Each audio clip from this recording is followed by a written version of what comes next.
Of course, the Divine Circle 7, Quran.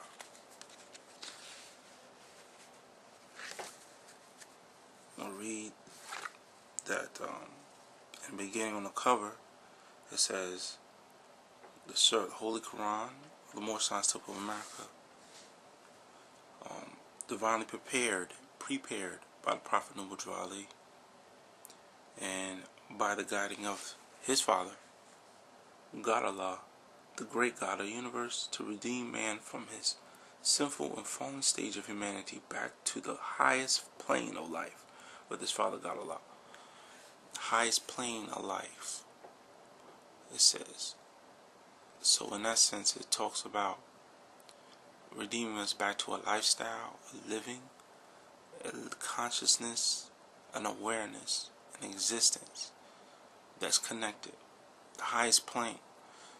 So if you go into the Holy Quran of Islam, it speaks of, when you speak of the creation of Adam, he fell. And when they say he fell, he literally fell from a state. So when Iblis or Shaitan would not bow down to Adam, Allah had cast him out, and with him Adam fell within the text, and he told him to get down from this state, right? He said, get down from this state. Now, one thing in the text, if you go over it and you read it, it doesn't necessarily make any distinction of what Adam actually did for him to go down to the state. But at the same time, it shows you in the esoteric level that Satan was within, or more so a part of Adam. Adam and Satan. See, man in a sense is the medium pillar between good and evil, or higher self and lower self. In your physical state, you are medium, or the how can I say, you are the pole in a sense. If you know magnetism, you have North Pole and South.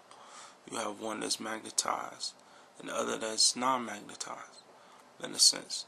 So you have kind of or more the conductor of both.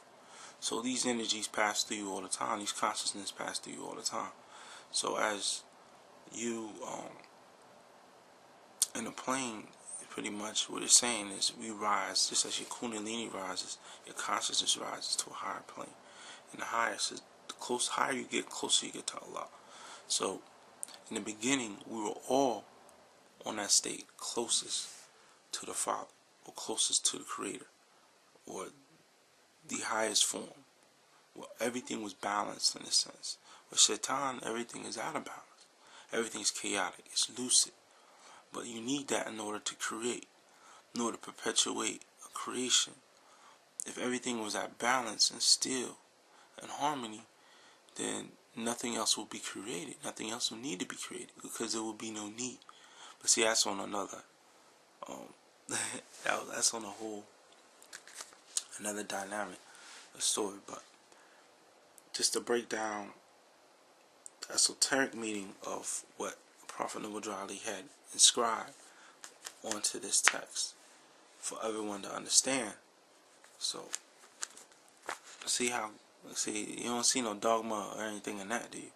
It's definitely, no dogma here. You know what I'm saying? We deal with science. You know what I'm saying? More science.